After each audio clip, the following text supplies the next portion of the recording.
ನಮಸ್ಕಾರ, ವನಶ್ರೀ ಚಾನಲ್ಗೆ ಸ್ವಾಗತ. ತಂದಾಯಿತು, ಬನ್ನಿ ಇವತ್ತು ಆಸೆ ಸೀರಿಯಲ್ಲು ಹೇಗೆ ಮೂವ್ ಆಗುತ್ತೆ, ಏನು ಸ್ಟೋರಿ ನೋಡೋಣ. ಅದಕ್ಕಿಂತ ಮುಂಚೆ ನನ್ನ ವೀಡಿಯೋಕ್ಕೆ ಸಬ್ಸ್ಕ್ರೈಬ್ ಮಾಡಿಲ್ಲ ಅಂದರೆ ದಯವಿಟ್ಟು ಸಬ್ಸ್ಕ್ರೈಬ್ ಮಾಡ್ಕೊಳ್ಳಿ, ಹಾಗೆ ಒಂದು ಲೈಕ್ ಕೊಡಿ.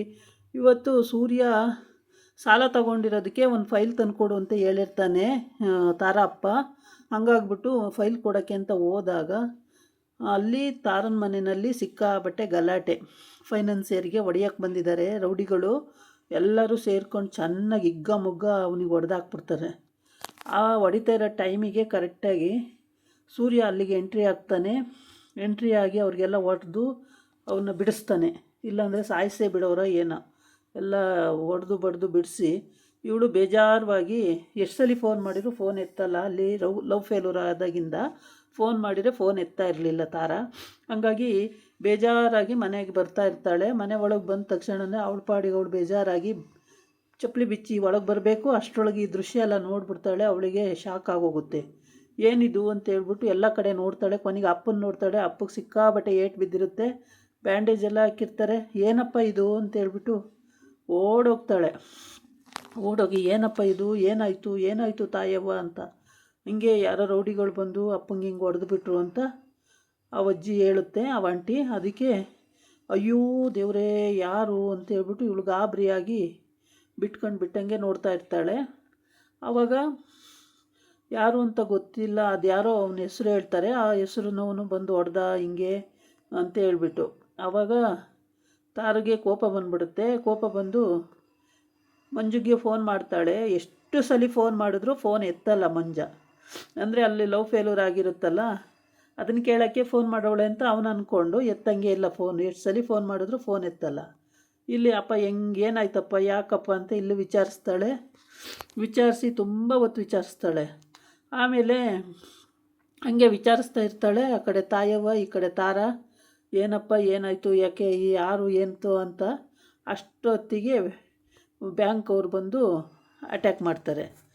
ನಾವು ಎಷ್ಟೊಂದು ವರ್ಷದಿಂದ ಕೇಳ್ತಾ ಇದ್ದೀವಿ, ನೀವು ರೆಸ್ಪಾನ್ಸ್ ಮಾಡ್ತಾಯಿಲ್ಲ, ಇಷ್ಟು ದುಡ್ಡು ಕೊಡಬೇಕು ನೀವು ಅಂತೇಳ್ಬಿಟ್ಟು ಅದೆಷ್ಟೋ ಕೋಟಿ, ಎಷ್ಟೋ ಲಕ್ಷ, ಎಷ್ಟೋ ರೂಪಾಯಿ ಕೊಡಬೇಕು ಅಂತೇಳ್ಬಿಟ್ಟು ಹೇಳ್ಬಿಡ್ತಾರೆ. ಅದು ಹೇಳ್ಬಿಟ್ಟು ನೋಟಿಸ್ ಕೊಟ್ಬಿಡ್ತಾರೆ. ಆ ನೋಟಿಸ್, ಇಲ್ಲ ಸರ್ ನಾನು ಸ್ವಲ್ಪ ಪ್ರಾಬ್ಲಮ್ ಆಯಿತು, ಕಟ್ತೀನಿ, ತೊಂದರೆ ಇಲ್ಲ, ಬೇಜಾರು ಮಾಡ್ಕೋಬೇಡಿ, ಕಟ್ತೀನಿ ಅಂದರೆ ಅದೆಲ್ಲ ಆಗೋಲ್ಲ, ಕಟ್ಟಲೇಬೇಕಾಗುತ್ತೆ. ಏಕೆಂದರೆ ಎಷ್ಟು ಸಲ ಹೇಳಿದ್ರೂ 1 ಕೋಟಿ ಎಲ್ಲ 2 ಕೋಟಿ 11 ಕೋಟಿನ ಎಷ್ಟು ಕಟ್ಟಬೇಕಾಗಿದೆ. ಹಾಗಾಗಿ ಇವತ್ತು ನೋಟಿಸ್ ಕೊಟ್ಟು ನಾಳೆ ಬಂದು ಮನೆ ಸೀಜ್ ಮಾಡ್ತೀವಿ, ಮನೆ ನಿಮ್ಮ ಕಂಪ್ನಿ ಎಲ್ಲ ಸೀಜ್ ಮಾಡ್ತೀವಿ ಅಂತ ಹೇಳ್ತಾರೆ. ಆಮೇಲೆ ತಾರ ಏನಪ್ಪ ಇದು ಅಂತಾಳೆ. ಹೌದಮ್ಮ, ಕಟ್ಟೋಕ್ಕೆ ಆಗಿಲ್ಲ, ಅದ್ಯಾರೋ ಅವನು ರೌಡಿ ಕಡೆಯಿಂದ ಎಷ್ಟು ದುಡ್ಡಿದ್ರು ಕಟ್ಟಲಿಕ್ಕಾಗೇ ಇಲ್ಲ ಅಂಥೇಳಿ ಅವರಪ್ಪ ಹೇಳ್ತಾನೆ. ಅವರಪ್ಪ ಹೇಳಿದಾಗ ತಾರಕ್ಕೆ ತಲೆ ತಿರುಗಿ ಹೋಗ್ಬಿಡುತ್ತೆ. ಏನಪ್ಪ ಇದು ಹಿಂಗೆ ಹೇಳ್ತಾ ಇದ್ದೀರಾ, ಇಷ್ಟೊಂದು ದುಡ್ಡು ಇವ್ರಿಗೆ ಕಟ್ಟಬೇಕು ಬ್ಯಾಂಕಿಗೆ ಅಂತಿದ್ದಾರಲ್ಲ, ಬಡ್ಡಿ ಕಟ್ಟಿಲ್ಲ ಅಂತಿದ್ದಾರೆ, ಅಸಲು ಕಟ್ಟಿಲ್ಲ ಅಂತಿದ್ದಾರೆ, ಏನಪ್ಪ ಇದು ಅಂತ ಕೇಳ್ತಾಳೆ. ಆವಾಗ ಇಲ್ಲ ಸರ್ ಕಟ್ತೀನಿ, ನಾನು ತೊಂದರೆ ಇಲ್ಲ, ಕಟ್ತೀನಿ, ಆಗುತ್ತೆ ಅಂತ ಹೇಳಿರ್ತಾನೆ. ಆದರೂ ಕೂಡ ಅವರು ಕೇಳಲ್ಲ ಬ್ಯಾಂಕವರು. ನೋಟಿಸ್ ಬಂದಿದೆ, ತಂದಿದ್ದೀವಿ, ನೋಟಿಸ್ ತಗೊಂಡು ನೀವು ನಾಳೆ ಎಲ್ಲ ನಮಗೆ ಹ್ಯಾಂಡ್ ಓವರ್ ಮಾಡಬೇಕಾಗುತ್ತೆ ಅಂತ ಹೇಳ್ತಾರೆ. ಆವಾಗ ತಾರ ಏನು ಇದು ಹಿಂಗೆ ಹೇಳ್ತೀರಾ ಸರ್, ಸ್ವಲ್ಪ ಟೈಮ್ ಕೊಡಿ.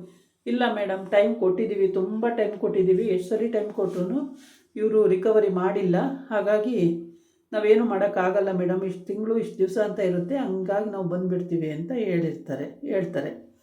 ಆವಾಗ ಅವನಿಗೆ ತುಂಬ ಬೇಜಾರಾಗುತ್ತೆ. ಯಾರಿಗೆ, ತಾರನಪ್ಪಗೆ ತುಂಬ ಬೇಜಾರಾಗುತ್ತೆ. ಎಲ್ಲ ಒಂದೊಂದೇ ಸಲ ಈ ಥರ ಪ್ರಾಬ್ಲಮ್ ಆದರೆ ಏನು ಮಾಡಬೇಕು ಅಂತ ಅವನು ಯೋಚನೆಗೆ ಹೊರಟೋಗ್ಬಿಡ್ತಾನೆ. ಅಷ್ಟು ದುಡ್ಡು ರಿಕವರಿ ಮಾಡೋವಷ್ಟು ದುಡ್ಡು ಅವನ ಹತ್ರ 11 ಕೋಟಿವರೆಗೂ ಇರೋಲ್ಲ. ಹಾಗಾಗಿ ಏನು ಮಾಡಬೇಕು ಅಂತ ಗೊತ್ತಾಗಲ್ಲ. ಪಾಪ ತಲೆ ಕೆಟ್ಟೋಗುತ್ತೆ. ಆಮೇಲೆ ಅವರು ಬ್ಯಾಂಕವರು ನೋಟಿಸನ್ನು ಕೊಡ್ತಾರೆ. ತಗೊಳ್ಳಿ ಸರ್ ನೋಟಿಸು, ನಾಳೆ ಬಂದು ರಿಕವರಿ ಮಾಡ್ಕೊಳ್ತೀವಿ ಅಂತೇಳಿ. ಆ ನೋಟಿಸ್ ಕೊಟ್ಟಾಗ ಇಲ್ಲ ಸರ್ ಸ್ವಲ್ಪ ಟೈಮ್ ಕೊಡಿ ಅಂತ ಕೇಳ್ತಾನೆ. ಸ್ವಲ್ಪ ಟೈಮ್ ಕೊಡಿ ಸರ್, ನಾವು ಕಟ್ತೀನಿ, ಕಟ್ಟಲ್ಲ ಅಂತ ಸ್ವಲ್ಪ ಟೈಮ್ ಕೊಡಿ ಅಂತ. ಆಗಲ್ಲ ಸರ್ ಟೈಮ್ ಕೊಡೋದಕ್ಕೆ, ಆಗಿದೆ, ಲಾಸ್ಟ್ ಡೇ, ಕೊಡೋಕ್ಕಾಗಲ್ಲ ಅಂತೇಳಿ. ಆಮೇಲೆ ತೊಗೊಳ್ಳಿ ನೋಟಿಸು ಅಂತ ಕೊಡ್ತಾನೆ. ತಾರ ನೋಟಿಸು ಇಸ್ಕೋತಾಳೆ, ರಿಸೀವ್ ಮಾಡ್ಕೊಳ್ತಾಳೆ. ನೋಟಿಸ್ ರಿಸೀವ್ ಮಾಡ್ಕೊಂಡಾದಮೇಲೆ ಸರಿ ಅಂತೇಳ್ಬಿಟ್ಟು ತಾಯವ್ವ ಹೇಳ್ತಾಳೆ, ಹಾಸ್ಪಿಟ್ಲಿಗೆ ಕರ್ಕೊಂಡು ಹೋಗೋಣ, ಯಾವುದಾದ್ರು ಯಾರಿಗಾರು ಫೋನ್ ಮಾಡು ಅಂದರೆ ಯಾರು ಫೋನ್ ಎತ್ತಾ ಇಲ್ಲ ಅಂತಾಳೆ. ಅದಕ್ಕೆ ಆಟೋನಾದ್ರು ತೊಗೊಂಡು ಬರಮ್ಮ, ಹೋಗಿ ಆಟೋಕ್ಕೆ ಹೋಗೋಣ ಅಂತೇಳಿ. ಆಮೇಲೆ ಹೋಗಿ ರೋಡಲ್ಲಿ ಹೋಗಿ ಆಟೋನ ಅಡ್ಡ ಹಾಕ್ತಾಳೆ. ಆಟೋ ಅಡ್ಡ ಹಾಕಿದಾಗ ಸುಮಾರು ಹೊತ್ತಾದಮೇಲೆ ಒಬ್ಬ ಆಟೋ ನಿಲ್ಲಿಸಿದಾಗ ಆಟೋದವನ್ನ ಕರ್ಕೊಂಬಂದು ಎತ್ತಾಕೊಂಡು ಹೋಗಬೇಕು ಹಾಸ್ಪಿಟ್ಲಿಗೆ. ಆದರೆ ಇಲ್ಲಿ ಗಾಬರಿ ಆಗಿಬಿಟ್ಟಿದ್ದಾಳೆ. ಇವಾಗ ಆಟೋದವ್ರಿಗೆ ಹೋಗೋಕ್ಕಿಂತ ಮೊದಲೇ ಗಾಬರಿ ಆಗ್ಬಿಟ್ಲು. ಇಷ್ಟೊಂದು ದುಡ್ಡು, ಇಷ್ಟೊಂದು ಹೆಂಗೆ ಮೇಂಟೈನ್ ಮಾಡೋದು, ಹೇಗೆ ರಿಕವರಿ ಮಾಡ್ಕೊಳ್ಳೋದು. ಅಪ್ಪ ಬೇರೆ ಈಗ ಆಗಿಬಿಟ್ರು, ಪ್ರಜ್ಞೆ ತಪ್ಪು ಹೋಗ್ಬಿಟ್ಟ. ಅವ್ರು ಹೇಳಿದ ತಕ್ಷಣವೇ ಇವನಿಗೆ ಪ್ರಜ್ಞೆ ಹೋಗ್ಬಿಡ್ತು. ಪ್ರಜ್ಞೆ ಹೋದ ತಕ್ಷಣವೇ ಅವಳು ಗಾಬರಿ ಆಗಿಬಿಟ್ಲು. ನೋಟಿಸ್ ಕೊಟ್ಟು ಕೈಲಿ ಇಸ್ಕೊಳ್ಳೋಕೆ ಹೋದ. ಅವಳು ತಾರ ಇಸ್ಕೊಂಡು ನಾಳೆ ಬಂದು ರಿಕವರಿ ಮಾಡ್ಕೊಳ್ತೀವಿ ಅಂದ ತಕ್ಷಣವೇ, ಸೀಜ್ ಮಾಡ್ತೀವಿ ಮನೇನ ಅಂದ ತಕ್ಷಣವೇ ಅವನು ಅತ್ಲಾಗಿ ಮೂರ್ಛೆ ಹೋಗೇ ಬಿಟ್ಟ. ಹಂಗಾಗ್ಬಿಟ್ಟು ಗಾಬರಿ ಆಗಿಬಿಡ್ತಾರೆ. ಅವ್ರು ಹೇಳ್ಬಿಟ್ಟು ಹಂಗೆ ಹೊರಟೋಗ್ತಾರೆ. ತಾರ ಅಯ್ಯೋ ಅಪ್ಪ ಅಪ್ಪ ಅಂತಿರ್ತಾಳೆ. ತಾಯವ್ವ ಅಪ್ಪ ಅಂತಾದ್ರಾಗಲ್ಲ, ತಾರ ಹೋಗು, ಅಲ್ಲೆಲ್ಲರೂ ಆಟೋ ಇದ್ರೆ ತೊಗೊಂಡು ಬಾ ಅಂತ ಕಳಿಸ್ತಾಳೆ. ಆಗ ಓಡೋಗ್ತಾಳೆ. ಓಡೋಗಿ ಅಲ್ಲಿ ಆಟೋ ಬರ್ತಿರುತ್ತೆ. ಆಟೋದವನ್ನ ನಿಲ್ಲಿಸ್ಬಿಟ್ಟು ಅಣ್ಣ ಹಿಂಗೆ ಆಗಿದೆ ಬನ್ನಿ ಅಣ್ಣ ಅಂತೆ ಕರಿತಾಳೆ. ಆವಾಗ ಬರ್ತಾರೆ ಅವರು. ಬಂದು ಅವನ್ನ ಎತ್ತಾಕೊಂಡು ಹಾಸ್ಪಿಟ್ಲಿಗೆ ಸೇರಿಸ್ತಾರೆ. ಆದರೆ ಇಲ್ಲೇನಾಗುತ್ತೆ ಅಂದರೆ ಸೂರ್ಯಂಗೆ ತಾರನ ಹತ್ರ ನಂಬರ್ ಇಲ್ಲ. ಸೂರ್ಯನ ನಂಬರ್ ಇದ್ದುಬಿಟ್ಟಿದ್ರೆ ತಾರ ಇಮಿಡಿಯೇಟಾಗಿ ಸೂರ್ಯಂಗೆ ಫೋನ್ ಮಾಡಿಬಿಡೋಳು. ನಂಬರ್ ಇಲ್ಲ ಒಂದು. ಮತ್ತು ಮಂಜಾ ಫೋನ್ ಎತ್ತಾ ಇಲ್ಲ. ಮಂಜುಗೆ ಮದುವೆ ಮಾಡ್ಕೊಂತ ಕೇಳೋಕ್ಕಲ್ಲ, ಆದರೆ ಅಪ್ಪಗೆ ಹಿಂಗೆ ಮಾಡಿಬಿಟ್ಟಿದ್ದಾರೆ ಬಾ ಬೇಗ ಅಂತ ಹೇಳೋಣ ಅಂದರೆ ಅವನು ಫೋನ್ ಎತ್ತೇ ಇಲ್ಲ. ಈ ಮಂಜುನಿಗೆ ಅವರಮ್ಮ ಯಾಕೋ ಮಂಕಾಗಿದೆಯಾ, ಏನಾಯಿತು ಅಂತ ಕೇಳಕ್ಕೆ ಬರ್ತಾಳೆ. ಆವಾಗ ಏನಿಲ್ಲಮ್ಮ, ನಾಳೆಯಿಂದ ಕೆಲಸ ಹೋದರೆ ಏನು ಮಾಡ್ತೀಯಮ್ಮ, ನನ್ನನ್ನು ಸಾಕ್ತೀಯಮ್ಮ ಅಂತ ಕೇಳ್ತಾನೆ. ಅಯ್ಯೋ ಹೊಟ್ಟೆ ನನಗೇನು ಭಾರನೇನು, ನೀನು ಸಾಕ್ತೀನಿ, ಸಾಕೋಕ್ಕಾಗಲ್ಲ ಅಂತ ಹೇಳೋಕ್ಕಾಗುತ್ತಾ? ಆಯಿತು, ನೀನು ಎಷ್ಟು ದಿನ ಆಗುತ್ತೋ ಅಷ್ಟು ದಿನ ನಾನು ಸಾಕ್ತೀನಿ, ಸುಮ್ಮನೆ ಇರು, ಯಾಕೆ ಯೋಚನೆ ಮಾಡ್ತೀಯ ಅಂತೇಳಿ. ಆಮೇಲೆ ಕೇಳ್ತಾಳೆ ಲಾಸ್ಟಲ್ಲಿ ಎಲ್ಲ ಮಾತಾಡಾದ್ಮೇಲೆ, ಅಲ್ಲ ಈಗ ಕೆಲಸಕ್ಕೆ ಹೋಗಲ್ಲ ಅಂತಿದ್ದಿಲ್ಲ, ಅಂಥದ್ದೇನಾಯಿತು ಅಂತ. ಆವಾಗ ಅವನು ಇನ್ನೂ ಹೇಳಿಲ್ಲ. ಆಮೇಲೆ ಹೇಳೋಕ್ಕಿಂತ ಮೊದಲು ಈ ಕಡೆ ಈ ಶಾಂತಿ ಮತ್ತು ವಿಶಾಲ ಇಬ್ಬರೂ ಇವಳು ಬರೀ ಫಿಟ್ಟಿಂಗ್ ಇಡೋದೆ, ಯಾವಾಗ ನೋಡಿದ್ರು ಅವ್ರ ಮನೆ ಹಾಳು ಮಾಡೋಕ್ಕೆ ಓಡಾಡ್ತಿರ್ತಾಳೆ ಈ ವಿಶಾಲ. ಹಂಗಾಗ್ಬಿಟ್ಟು ವಿಶಾಲ ಅವರೇ ಏನು ಮಾಡೋದು, ಹಿಂಗಾಯಿತು. ಮೀನಾ ಏನಂತಾಳೆ ಅಂದರೆ, ಅಯ್ಯೋ ಅವಳು ಏನಂತಾಳೆ, ನಾನು ನೋಡಿದ ತಕ್ಷಣ ಆ ಕಡೆ ಓಡೋಗ್ತಾಳೆ. ಏನಂತಾಳೆ ಅವಳು, ಮನೆ ಬಿಟ್ಟು ಹೋಗಲ್ಲ ಅಂತ. ಮತ್ತು ಮನೆ ಬಿಟ್ಟು ಕಳ್ಸೋಕ್ಕಾಗಲ್ವೇ ನಿಮ್ಮ ಕೈಯಲ್ಲಿ? ಇಲ್ಲ ಆಗಲ್ಲ. ಸರಿ ಬನ್ನಿ, ಇಲ್ಲೊಬ್ಬರು ಪುರೋಹಿತರಿದ್ದಾರೆ ಕೇಳೋಣ ಅಂತೇಳಿ ಅಲ್ಲಿಗೆ ಹೋಗ್ತಾರೆ. ಅಲ್ಲಿಗೆ ಹೋದಾಗ ಅಲ್ಲೂ ಸೆಟಪ್ ಮಾಡಿರ್ತಾಳೆ. ಪಕ್ಕ ಏನು ಹೇಳಿರ್ತಾಳೋ ಅದನ್ನು ಹೇಳ್ಬಿಡ್ತಾನೆ ಅವನು. ಹೇಳಿದ ತಕ್ಷಣವೇ ಇವಳು ಅಲ್ಲಿಂದ ಜಾಗ ಖಾಲಿ ಮಾಡ್ತೀವಿ. ಏನು ಇದ್ದಕ್ಕಿದ್ದಂಗೆ ಹಿಂಗೆ ಹೇಳ್ತಾರಲ್ಲ, ಒಳ್ಳೆ ತಲೆ ಮೇಲೆ ಹೊಡೆದಂಗೆ ಹೇಳ್ತಾರಲ್ಲ ವಿಶಾಲ ಅಂತ.